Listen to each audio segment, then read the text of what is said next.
Hello and welcome to another episode of Outlier Academy.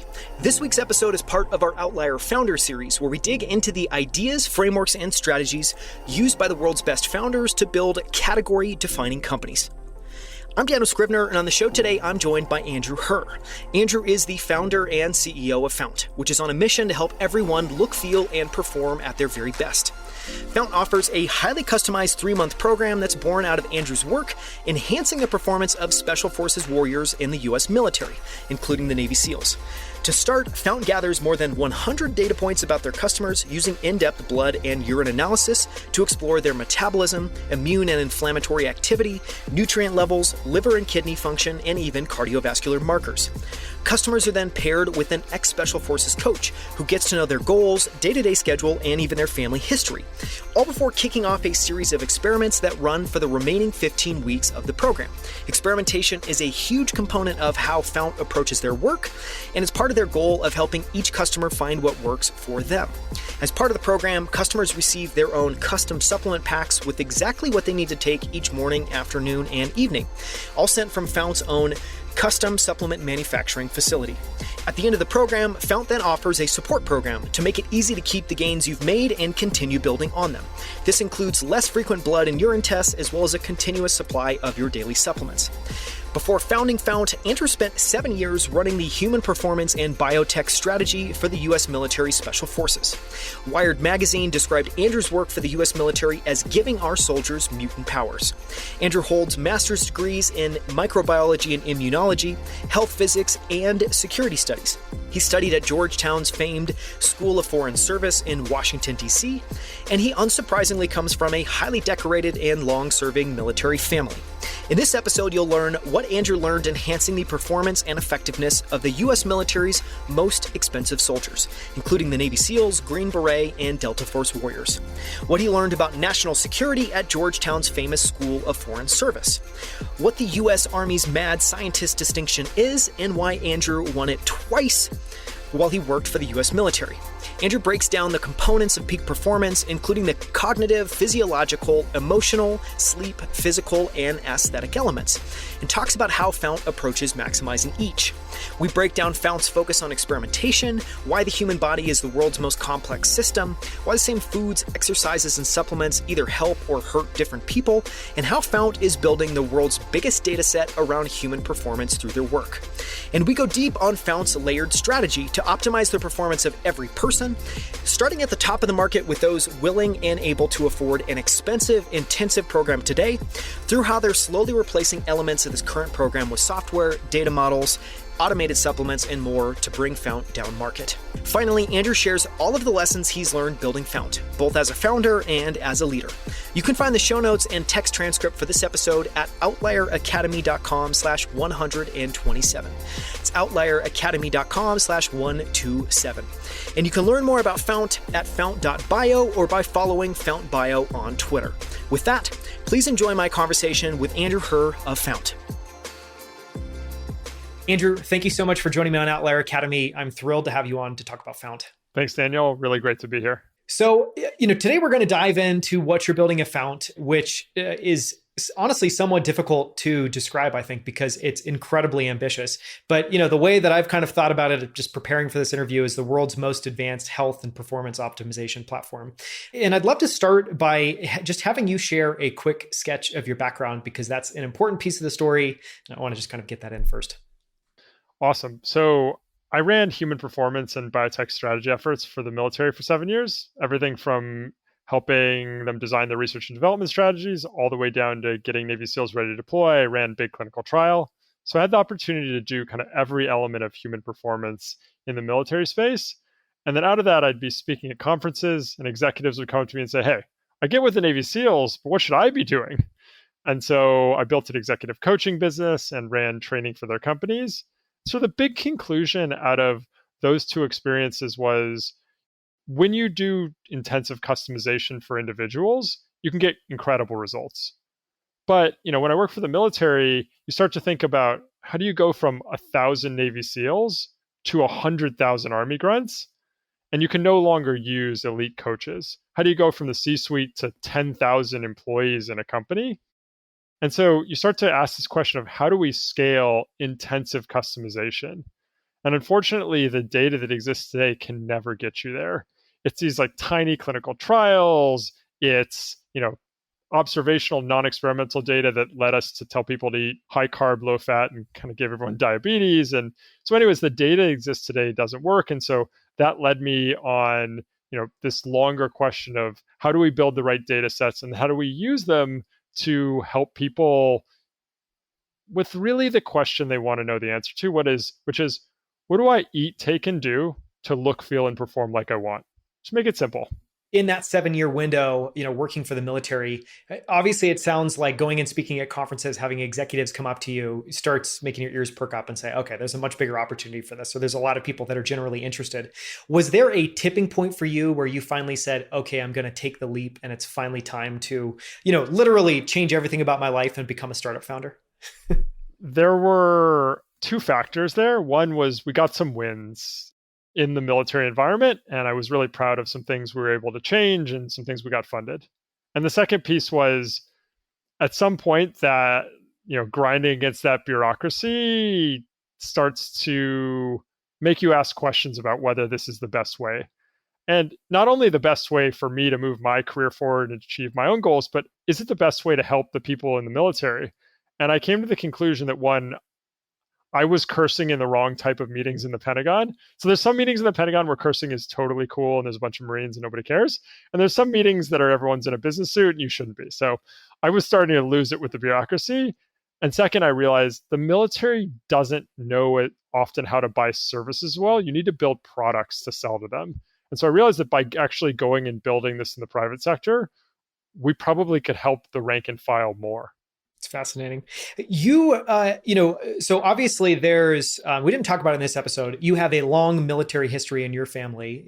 You obviously then go and work for 7 years, but you also studied national security at Georgetown's famed School of Foreign Services. And that's one of 3 majors. You did a triple major. Talk a little bit about what it's like to study national security. And I guess for someone like myself, who I kind of think I vaguely know what national security is, how you think about what national security actually is. So, often when I think about studying national security, we think about focusing on their functional areas. So are you trying to understand how intelligence works? Are you trying to understand how to, actually employ military forces? Are you thinking about how unconventional or nuclear, biological, chemical weapons work? And then a lot of people also focus on regional areas, to understand in depth, East Asia, China, Russia, Latin America. And so there's sort of this regional and functional approach to thinking about it. But at the end of the day, for me, national security is part of a bigger strategy discussion, which is what are your goals as a country and how do you achieve them? And so, there's sort of soft power and hard power being more like military, soft power being more cultural and economic factors. So how do we coordinate those to protect ourselves and achieve our goals? And so, I'm always thinking about it from the sort of strategy standpoint, and then you get into the nitty gritty from there. It seems like a discipline or an area that you'd study that then changes how you see the world. And it's showing up and coloring how you're interpreting news, how you're interpreting events and developments. How has it changed at all the way you think about either what's going on in the world or you think about political news? How does that filter show up in your daily life, if at all? I think, my experience both in school and working with the military gives me a lot of pause about the limits of military power for achieving sort of political goals. Turns out that the harder you hammer someone, that doesn't necessarily make them want to change their mind. Hitler thought that by bombing London and Britain that they would, kind of give up, and obviously the opposite happens. They harden, and vice versa. So, I think there are major limits to military power, and I also think that it's given me a lot of skepticism about the claims and expertise of politicians, frankly. A lot of the motivations and incentive structures in the government are not well aligned for the country. They're aligned for people to get reelected. And so I think there's a really important filter to always be applying, which is, what are the incentives that are driving a country, an individual, a politician, a leader to make decisions, and never forget that those are also influenced by culture. So, we go into Iraq and, our intelligence agencies thought there were weapons of mass destruction. And part of the reason there is because they weren't in the mindset of the Iraqis that they needed, there's a lot of things going on, but one of the reasons is they needed to front that they had some of this stuff, or at least leave ambiguity, because they have, on their border, the Iranians are an incredibly powerful state on their border. So if you don't get into the mindset of your partner or your adversary, you're going to make the wrong decisions over and over. So there's a concept called mirror imaging, which is assuming the other person thinks like you do. And that is one of the classic cognitive errors that I see repeated over and over. So well said. Another bit of your background I found fascinating is that you were awarded the U.S. Army's Mad Scientist distinction twice, which makes me wonder, one, what is that? And then if you can share what you did to get those awards, if that's possible. So there's different parts of the military, but one of the parts of the Army is responsible for training and doctrine. And doctrine is, how do we do what we do? And so they work with people throughout the national security complex to develop new ideas and spread those throughout, the Army. And so I was involved with them about how to reconceptualize and think about the future of human performance for the military. And I did a number of efforts with them that they bestowed this half joking, hopefully half not, distinction of mad scientist on me. I'd hope more real than a joke. Yeah, I want to kind of transition and talk a little bit about, we've been touching on it a little bit, but so a lot of what's informed what you do at Fount came from your experience of working very closely with special operators to optimize their performance. And so I wanted to ask a few questions about that kind of as a transition as we get a little bit deeper into what you're building. And one of the things I wanted to start with is if you could just paint a picture, broad brushstrokes of what you were doing when you were at that position in the military. Because I understand part of it's obviously R&D related. I imagine part of it's also tactical. What kind of buckets of things were you doing and what did your day-to-day work look like? It really varied. And I had, a number of different positions. So everything from what are the biggest opportunities, trying to identify the biggest opportunities for enhancing performance. Turns out if I make everyone run a little bit faster, there's a pretty big question about how much that translates into battlefield effectiveness. But what if I could make it twice as quick to train people? Or what if I could make people more rapidly understand what commanders were communicating? What if I could make people trust each other better or more quickly? So, again, there's very different things that you might want to optimize, and knowing which ones you want to optimize is really important because you need to invest against that and you have limited resources, even with the budget as big as the military's. Second piece is, what are our biggest threats? We thought a lot about potential future biological weapons threats. Some of those things, I would say, helped me mentally model what was going to happen with COVID. But what are the biggest threats as well as opportunities? And then the second piece is more on all right, how do we take people who have a specific mission and optimize them? And that could be at the very individual scale we talked about with thinking about how do I accelerate the recovery of these Navy SEALs? How do I take them and optimize their performance on an 8-hour dive mission? You can imagine what it's like to scuba dive on an 8-hour mission in cold water. This is right at the edge of what humans can do, which is why they're really incredible performers. But there are all kinds of things that could change their physiology in ways you might want to, but you've got to be really careful about unintended consequences. I was working with some fighter pilots, and we had figured out there was a phenomenon that was affecting how they felt when they came back from missions, and it was affecting altitude and pressure and other things. And so some of the initial things we tried with them made them feel much better, solve some of these dramatic cognitive challenges, but lowered their blood pressure a little bit. And there's like one group roughly in the world that wants higher blood pressure. I mean, I guess there's some people who have naturally low blood pressure, but almost everybody wants to lower their blood pressure for longevity reasons. But if you lower a pilot's blood pressure, their G tolerance can go down. And so you have to be really careful about unintended consequences. And then, from those very individual things to like, how do we optimize the bigger force? And so I took 450 Army cadets and put them through a double-blind placebo-controlled study on using optimized nutrition and supplements to get them performing better during training, and they do much better. They drop 30 seconds off their 2-mile run time. They have better mood and sleep and energy levels. They're more dedicated to actually their job and mission. So I felt very lucky to be able to work across the board on these different human performance topics. Mm-hmm. I want to ask a question about Navy SEALs and potentially, just the way they're portrayed. Recently I was watching Zero Dark 30, and not to say that movies are reality, but, I feel like it's generally how Navy SEALs are always portrayed, which is as these grizzled warriors that are smart, strong, tough. But, I don't necessarily think of them as wearing an aura, checking their biomarkers, eating salad, kind of optimizing all of these softer nutritional performance things. How much of that are they doing, and how much of that is day to day versus gearing up for kind of missions, just at a high level? There's been a big change over the last decade plus to bring in these maybe 2 decades even, to bring in these performance modalities. And I think it's interesting you call it sort of the softer stuff. I mean, to them, this is, how do I push harder? How do I reach an even higher level? Even within each special operations community, there's an elite group within the group. So that, you can be the elite of the elite. And let me tell you, everybody who wants to make it into the elite wants to make it into the elite of the elite. And so people there are trying to push hard, and they're getting banged up. I mean, these people, if you look at an MRI of their back, jumping out of planes, high loads, have huge packs through long distances, I mean, they get beat up. And so they need these tools to recover. So I actually think of these as tools that allow them to push harder, go faster instead of the softer stuff. And, obviously that's really just a framing difference, but, to them, it also matters, they're incredibly mission focused people.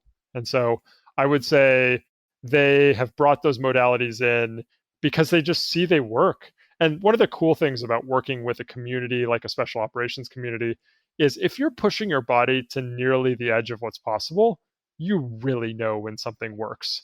You feel the difference quickly. And they tend to be the kind of people who notice the little things, which is part of what makes them good. And actually part of the reason we hire them as coaches for our clients.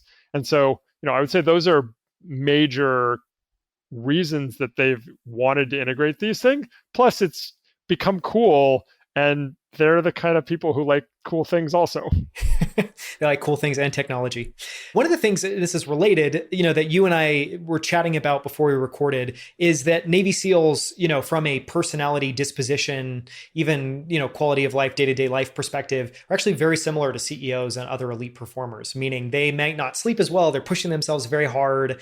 Talk a little bit about that, and whether that was surprising or not for you to find as you were leaving the military and starting to work with more people that were civilians.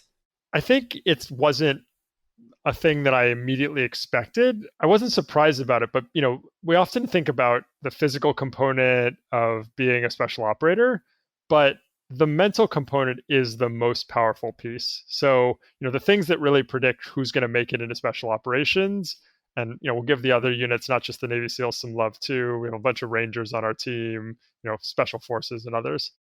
These groups are incredibly good at keeping a clear head and making decisions under stress. And somebody once told me a statistic, and I don't know if it's true or not, that at whatever point they were talking to me, essentially every unicorn had to pivot at least once, and a major pivot. And so if that's true, or even if you just accept that, being a startup founder requires making really hard decisions under high stress, then you need that same quality, because to get these giant outcomes, to survive despite insane odds, you need to be able to be clear-headed and adapt and have adaptive thinking under stress. So it's not surprising at all to me. The elite from either group, business leaders, special operators, have this incredible ability to handle stress. And that doesn't mean they don't get stressed, but it does mean they can keep thinking effectively, they can make decisions, they can move forward instead of sort of freezing up. Yeah. Just on that question, it's a little bit of a tangent, but one thing I'm always curious about is, when it comes to people operating in high stress environments, how much of it is being in those environments long enough that you start to get desensitized and you start to get more comfortable in it. Meaning just how much of it's maybe like you spoke about before, the loss of novelty. This thing's now, it's not new to you. It's something you're a little bit more experienced with. And then how much of it is literally proactively leaning into manager, as you talked about before, doing breath work as you know you're about to head into a particularly stressful day. How do you think about those two sides? So novelty and social judgment are, as best I can tell, the two great human stressors. And so obviously somebody shooting at you is a big stressor, but in general, these like sort of general terms. So losing novelty is an incredible way to decrease stress. And we see that in military training. They train realistically. I mentioned in our discussion earlier that, before they go on the raid with bin Laden, they build the compound so they can literally train where they will be and it looks the same. So again, decreasing novelty is an incredible way to have what might otherwise be the same stressful situation be less stressful. And then there's things you can do individually, but I would say building teams and other things is the other sort of middle piece, which are how do we have not only people around us who we trust, and trust actually decreases the physiological stress response, but also how do we have resources and other people around us, mentors. I meet with a group of other CEOs and entrepreneurs every week.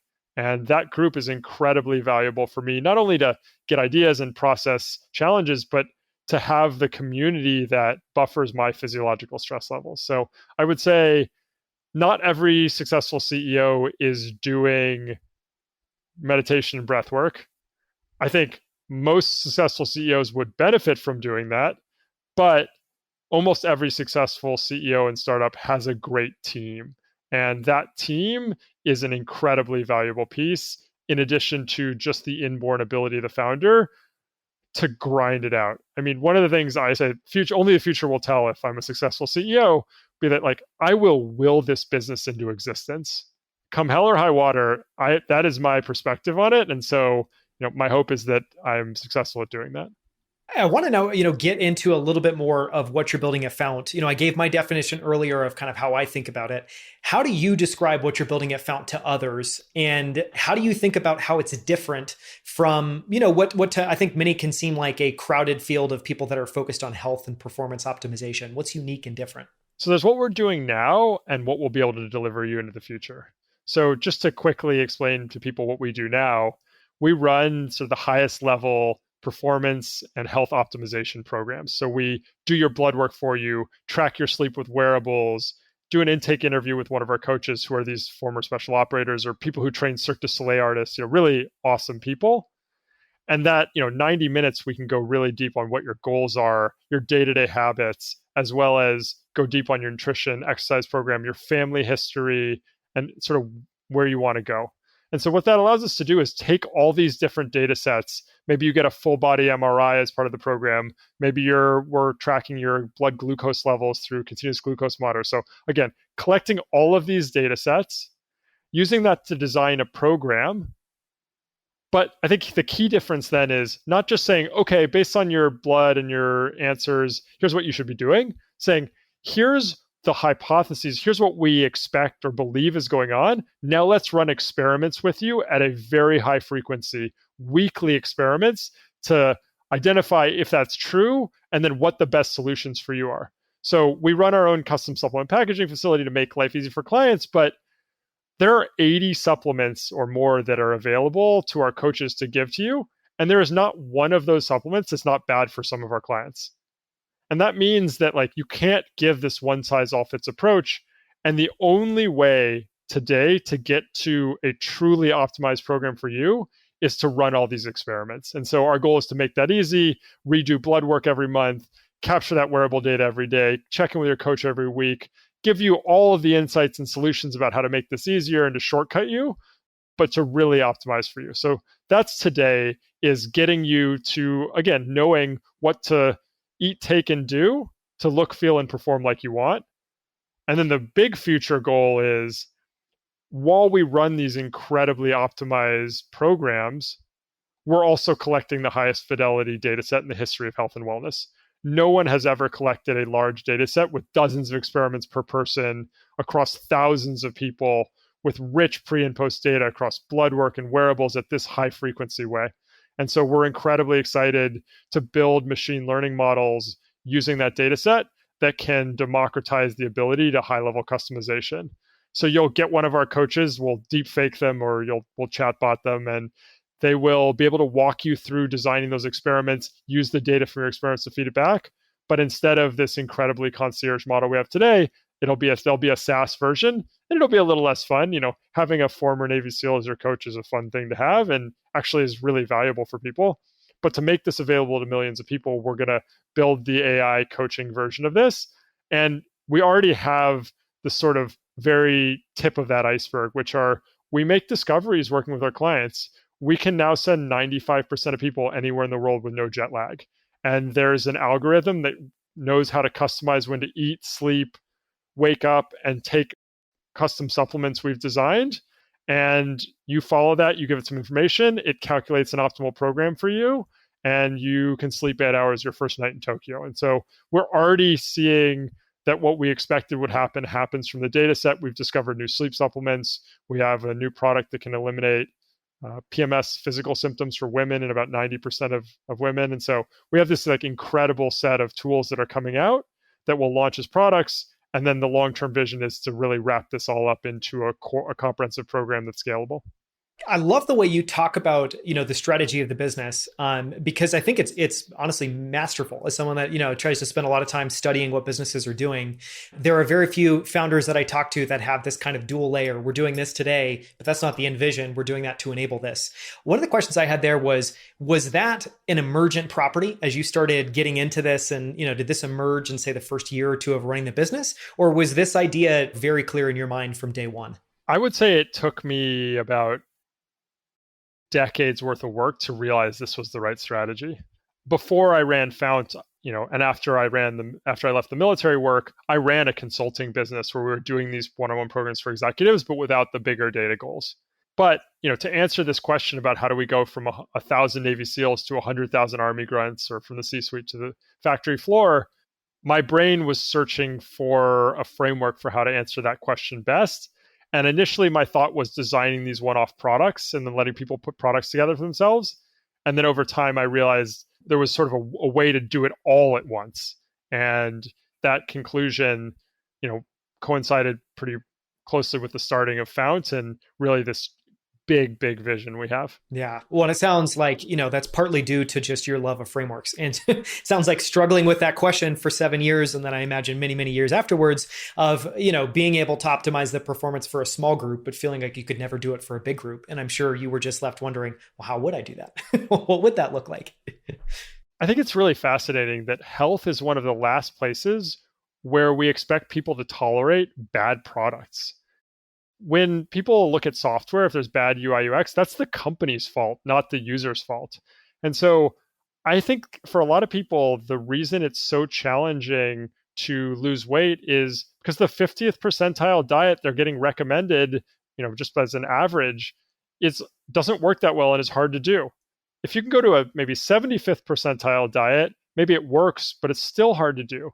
But if you go to a 95th percentile diet, it's easier to do. It gives you more energy, more focus, more willpower. It's working quickly. And so what we need to do in health is to take these customization and allow it to get us to a point where we can give you a 95th percentile solution across the board and make that scalable. And I believe that's the key to solving heart disease, diabetes, obesity. The majority of disease in America is lifestyle disease. And so that's why my proposition is if we solve this and do an incredible job of it, this solves the healthcare problem in America. You're always going to need specialist doctors for cancer and other places, but it's time to deliver good products in healthcare and wellness. And if we do that and the UI UX are amazing and it works well, I think that opens the future. And I love that point. I also love that it goes back to your strategy where, if you were to invert your strategy and say, let's build first a product that works okay for everybody. And then at some point in time, we'll go to this small group and be able to deliver those 95th percentile, kind of gains. That obviously wouldn't work. You need to be able to start with driving peak performance for a small number of people before you're really able to broaden out. Just makes a ton of sense. Yeah, I think that's right. And also, we're in a really crowded market if you want to talk about kind of okay products that work. They They might have great branding and some great elements. There's a lot of just okay products out there to optimize and customize. So, and then also the problem is you don't actually figure out what really works. The model we take today, whether it's taking a CEO triathlete or a pro athlete, or the other half of our clients who are people who have never really done this work before, they're kind of want to go from 0 to 60. But if in each case, what really works for those people, and that's resident in the data set, then these machine learning models and AI coaches will know what really works for people, as opposed to a data set with only mediocre answers to those questions can only give you mediocre solutions for the users. Yeah. Well, and I love the idea because it just makes so much sense that most people are stuck in a negative feedback loop. And what you really need to do is find a way to bump them into a positive feedback loop. But the only way that happens, to your point, is that it actually works, because then they start to see the gains, which gives them the energy and the momentum and the desire and the willpower to keep going.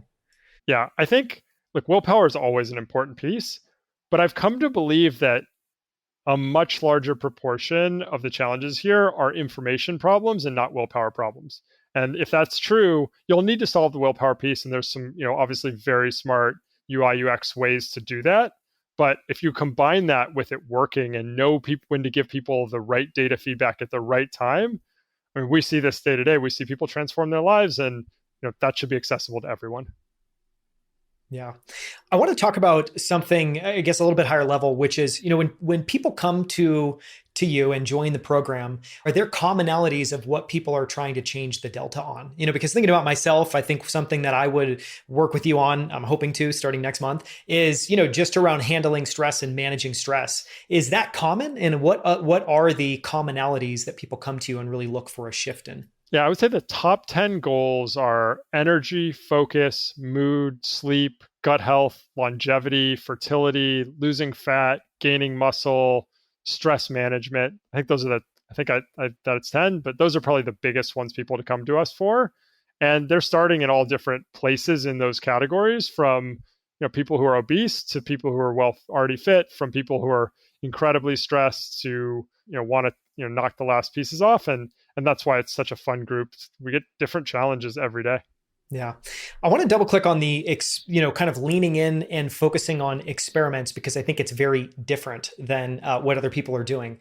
Talk to us a little bit, maybe flesh out a little bit more why experiments are so important, and why you can't just, for instance, look at the data, not run experiments, just kind of try to plug in, I guess, the commonality of answers.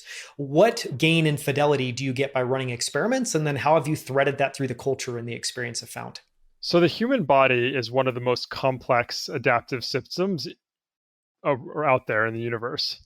And because that's true, even though we know a lot about certain blood markers, or we know about how certain diets may or may not affect you, there's a lot we don't know.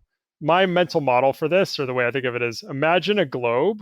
Sort of medicine today understands everything above 14,000 feet. So the tips of those mountains, they understand.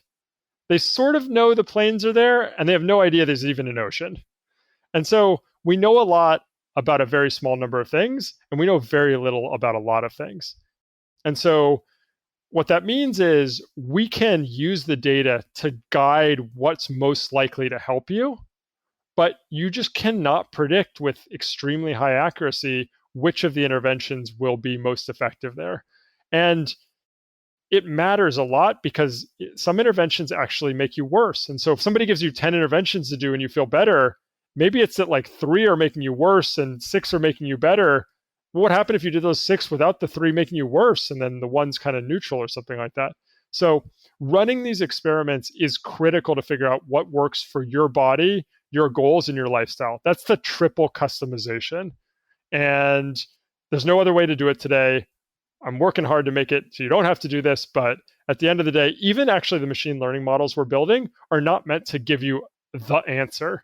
Turns out the data set you need to get the answer is essentially impossible to build.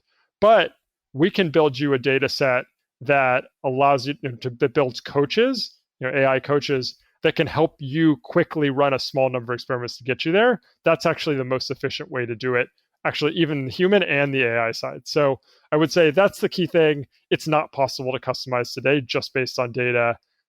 Anyone who says it is giving you a less than optimal outcome.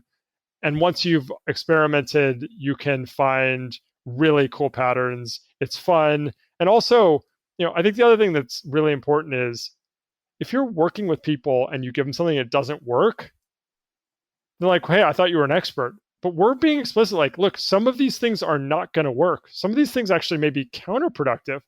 But the cool thing is when they're counterproductive, that tells us something really important about your body and where to go next. Yeah. Well, I mean, to me, it seems like an intellectually honest way to go about pursuing peak performance. I'm saying there's some things we know, but one, everyone's an individual, which ties into, one of the themes that we've explored a lot on this podcast is this move. I think of kind of the next, 20 to 50 years generally as being about a lot of industries and spaces moving from one size fits all solutions into hyper tailored solutions. The stat you've shared it a couple times of how, because we're all biologically so different, we respond differently to different things, and previous makes me think of, we had, one of the founders of Levels on and had a fascinating stat that one of the studies that they ran was basically having a large percentage of their user base eat a cookie and eat a banana and finding that actually for 50%, the banana spiked the blood sugar more than the cookie. And for the other 50%, it was the other way around. And then we had, the CEO of Routine, which does personalized vitamins, Rachel Sanders on, and just the note that, and again, this ties into here we are today going to Whole Foods or whatever grocery store we go to, getting a multivitamin, when it turns out multivitamins, about 50% of what's in a multivitamin actually probably isn't what you should be taking and works against your body or your physiology. And so one, it's like makes you realize how profoundly broken the optimized state that we currently live in is. But it also just makes it clear that like the only true way to optimize anything is to get hyper personalized and individualized with it. Yeah. And there are probably some important subgroupings out there, but beyond like male, female, young, old, like we just don't know what they are today. So I think we'll get there. But the beauty of like the way AI works is it's really good at this specific type of problem. And so my COO ran machine learning engineering for Wayfair. He's an AI engineer by training. And so it's really amazing to have somebody like that running operations and building the data collection and these systems into the program and into the company and being ready to use this data and move forward. And then obviously discovering things along the way. We have this new sleep supplement that for a third of people gives them the best sleep of their life night one. People who, been waking up at night all their life, like solves it. For another third of people, it does nothing. And in the last third of people, it makes it worse. And you know what? That's exactly what we should expect. But if I run a study without that framework in mind, it might just say, hey, the average effect is 0. Which is just not true when we know that the placebo effect is less, you sort of have a sense of whether it's the placebo effect if they've tried 5 things already and none of them worked, and then this suddenly works magically. And so, that's where we want to go is what's the right thing for you, what's the right thing for me, and obviously combinatorially, you just can't get there without these experimental data sets. Mm-hmm. I want to talk for a second about technology because I know that, you mentioned constant glucose monitor, which I imagine is something like Levels, an Oura Ring. I know there's also potentially a scale. There's an MRI that you guys have some of your clients use. I think it'd be interesting for a second if you could just describe some of the technology that's happening in the program. And then one other thing I think would be interesting to touch on is how it's different using that technology with Fount as opposed to just using it on your own and trying to draw your own conclusions. Yeah. So we're going to start you with blood work. We're going to get between 100 and 120 biomarkers in blood and urine. You might normally get a few vials of blood drawn by your doctor. We're probably going to do 12 to 15. So pretty extensive. Second, we're going to monitor your sleep with an Oura Ring. We want to look at not just your sleep there, but also there's metrics like heart rate variability, HRV. That's measuring sort of how much stress is in the system, how much sympathetic nervous system activity, that's fight or flight system. We're going to track body temperature and heart rate at night. And then we're going to get all the subjective variables. If you want more energy, that's a subjective effect. If you want to feel less stressed, I can measure stress hormone levels or proxies thereof with things like HRV, but we also care about how you feel.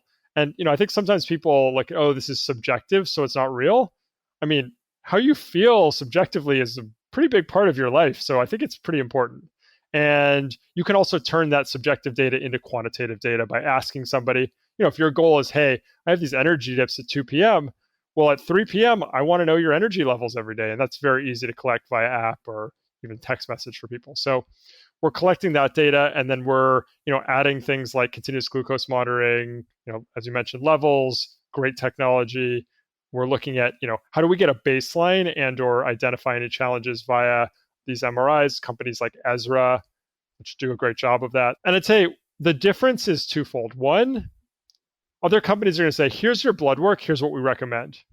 But if I just see that your fasting glucose or your morning glucose when you haven't eaten is high, that actually may not be a metabolic problem. When you have you have this stress hormone dump or cortisol release in the morning that is normal, and that can raise your blood sugar levels. And some people, it raises it more than others. It's called the dawn effect. And so if that's the case with me, I might have relatively high blood glucose level in the morning and have no metabolic problems, and I need to go after the stress hormone side instead. So you have to be really careful how you measure that. And there are some other blood markers that help me evaluate that, but maybe I'm combining it with looking at your HRV. Maybe I'm combining it with the questions you're answering. So again, like integrating the data matters. And then if somebody says, here's your data, here's your program, you end up with a different problem, which is maybe my omega-3 levels are low or my vitamin B12 levels are low. But maybe the issue is not that I don't get enough of it. Maybe it's that I'm not absorbing it. Maybe it's that I'm using it up too quickly. And so again, without running iterative experiments and doing regular retests and designing these experiments, you actually often are treating a symptom and not the actual problem. And then the other thing is often, if the blood work says you're either good or bad, if you're good, how do you optimize from there? It doesn't really provide that input. And there you really need to be running these experimental protocols for optimization. So anyways, a long way to say it's not just about having the data, it's about integrating the data, it's about using the data to run experiments. And when we put it all together, that's when you discover unique things about people. I think of this client who was having like swelling in his legs. It comes out that like mom had varicose veins, dad had hemorrhoid. Like there's this history on both sides of the family of vascular issues, blood vessel issues. And so once you, like for that person, when you go after those blood vessel issues that you only know because you had a conversation with them or you know what questions to ask, you have this like dramatic benefit and solve it. And honestly, can't guarantee this, but very likely decreasing long-term cardiovascular risk at the same time. I mean, I love the overview you gave there because I think it clearly makes the case for, a lot of people can readily get quantitative data and they can try to interpret themselves and kind of make conclusions there. But the quantitative plus qualitative is very different, I think changes the game. And then the other thing that I wanted to touch on is the coaching aspect. And obviously, as you talked about before, at some point, maybe that becomes a piece of software that people are interacting with and that people are using. Today, they're physically talking with a someone who trained Cirque du Soleil performers or an ex-special operator. How do you think about the alpha that people are getting from this coaching part of the experience? And then, I'm curious, like how much of it is maybe pushing people? How much of it is more on the mental side? Or is it really just having a human that's with you as you're going through all of these changes in experimentation? Like most OR questions these days, my general answer is yes. So I think, there's a couple things here. If you have a legal issue, you don't go to law school, you hire a lawyer because you don't have time and the level of depth and experience you need to do it right it's not worth it. It's better to pay somebody, and you probably want to pay the best people if it's a serious issue. And so why wouldn't you do that with your health? I think it's a kind of a crazy concept that we, in that way, deprioritize our health because many people aren't willing to spend on it. And so, I think having a coach is bringing an expert in who's trained and knowledgeable and has the experience, both the kind of book information and the experiential piece of working with people who both are like you and different, and that allows them to get you there much faster. If you go on the internet, you're going to find do A and definitely do not A, and also sometimes we're not sure. And so if do you do A, do you do not A? And why would you even start with that intervention versus this other one that these other people are touting? Like, you're going to waste a lot of time and a lot of money. So if you have the resources, hiring a coach is a really efficient way to do it. 2, it makes the process more fun. I hire fun people. Like, we should all be able to have a good experience. Coming back to this idea of, a lot of health products are bad products. We want to have not a good product, we want a great product. And then the third piece would be, some people really do benefit from the accountability partner piece, the support piece. One of the questions we ask in our intake with you is, what do you want as a coach? If a 1 is really warm and supportive and a 5 is an Army Ranger drill instructor, like, where are you on that 1 to 5 scale? What do you want? And we can deliver you anywhere on that scale. If you select a 5, please careful what you wish for. But again, matching it to some, I mentioned earlier that we want to customize 3 ways: your body, your goals, your lifestyle, and body and mind, right? And so I think at the end of the day, what coaching allows us to do is rapidly accelerate you, support you better, and give you a better experience. I'd love to close out by just talking about some lessons learned. And I think an interesting place to start would be your experience as a founder. I imagine you clearly spent a lot of time in school, you're triple major, triple masters. You then go and spend 7 years in the military. As you talked about, very bureaucratic, which it sounds like you're kind of just who you are, was pushing up against that at a certain point. Then you leave to found this company, and now you've been building it for 3 years. What are the biggest lessons that you've learned and taken away as a first-time founder? One of the things about my background that was a gift is having deep technical knowledge. The health space is so complex that it's very easy to be on a path that looks like it should work, and there are nuanced reasons it won't. So I'm glad I have the deep technical knowledge. I'm also glad that I'm not so focused on that it freezes me from making decisions and taking actions and trying things. So I think that sort of balance is always important for founders of, gaining the subject knowledge you need and also not allowing that to freeze you up, because you can never know everything. Yeah. And then just as an individual, you can think of this maybe as a leader, as you're starting to build out a team. I don't know if you had a team before when you were working for the US military, but how do you think about how you have changed and how you've evolved and where you've grown as a leader and as an individual? And partly I ask that because, for every founder, I feel like founding a company is this crucible that you learn a lot about yourself, and you also see a lot of the things that you need to improve. What's that process been like for you? What have you learned and improved at? Funny, I was going to use the word crucible also. Yeah, it can feel like that sometimes. When I'm doing things right, I'm using the same experimental methodology to optimize myself as a founder. So on a weekly basis, I work with a coach/therapist. I work with a group of other CEOs. I work with a physical therapist twice a week to keep my body in shape. So I train for sort of ultra races, and I don't want to get hurt. That prevents me from doing what I want to do. So I am constantly trying to figure out my own weaknesses and mitigate against them. And that could be as simple as I was up late, getting something ready for investors, which means I don't have enough sleep today, which means I need to implement the following protocols today to perform well. Or I need to get better at making this specific type of decision. And there the question is like, why is that what I get stuck on? And, I find that I can figure that out, especially with the right coaching. I can figure that out. And then once I figured it out, I have a mental model of why that is, and I have tools to solve it. And so I think the key thing for me has been, I need to be better every day than I was the day before. And I want other people around me who have that same perspective. And when I do, then we perform incredibly well. And, there's, especially in some communities, there's this idea of like, oh, you talk to a therapist. It's like, yeah, I want to get better at what I do. Like, I don't why wouldn't I use every tool at my disposal to succeed if I think my mission is important and I care about it? So, that's my goal. I'm sure my team will tell me I'm not always hitting the mark, and they're right. And I'll try to be better tomorrow. And most days I think I get better and keep going. I mean, so well said. I also love that it completes this kind of beautiful loop of experimentation of Fount and applying that to yourself as the CEO and founder of the company. This has been a fascinating conversation. Thank you so much for joining me, Andrew. Thanks so much, Daniel. Really a pleasure, and look forward to chatting in the future and getting you on the program.